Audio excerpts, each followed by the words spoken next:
வெள்ளிக்கிழமைகளில் வாடகை வீட்டில் இருக்கிற வரைக்கும் எப்போவுமே பூ வாங்கி போடுவோம். 1 முழம் 2 முழம் பூ வாங்கி அது சாமிக்கு போட்டு கும்பிடுவோம்.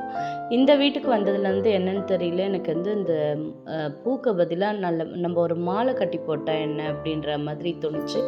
மாலை கட்டுறதுக்கு ஊசி நூல் வச்சு நான் ட்ரை பண்ணி பார்த்தேன். யூடியூப்பை பார்த்து நான் கொஞ்சம் கொஞ்சமாக ட்ரை பண்ணி பார்த்தேன். ஸோ சூப்பராக வந்து மாலை கட்ட வந்து எனக்கு வந்துருச்சு. ஸோ வெள்ளிக்கிழமையில் நம்ம இந்த மாதிரி பூ வாங்கி கட்டும்பொழுது நமக்கு காஸ்ட்டும் ரொம்ப கம்மியாகுது. அதே சமயத்தில் பார்த்திங்கன்னா ரொம்பவே அழகாக இருக்குது அந்த பூ மாலை. இது வந்து நமக்கு அந்த ஒரு வாரம் நெக்ஸ்ட்டு ஃப்ரைடே வரைக்குமே நல்லா ஃப்ரெஷ்ஷாக இருக்கிற மாதிரி ஒரு ஃபீல் ஆகுது. ஸோ இந்த மாதிரி பூ கட்டி மாலை போட்டு நான் இந்த வாரம் வெள்ளிக்கிழமையே சாமி கும்பிட்டேன். பட் வந்து எனக்கு அந்த சைஸ் கரெக்டாக தெரியல. மாலையோட அளவு வந்து எனக்கு சரியாக தெரியாததுனால கொஞ்சம் படத்துக்கு வரல. ஸோ நெக்ஸ்ட்டு வீக் நான் வந்து கரெக்டாக மாலைக்கான அளவுக்கு பூ வாங்கினேன். பூ வாங்கி ஸோ செகண்ட் வீக் வந்து நான் இந்த மாதிரி மாலை கட்டி போட்டாச்சு. ஸோ சூப்பராக இருந்தது இந்த மாலை.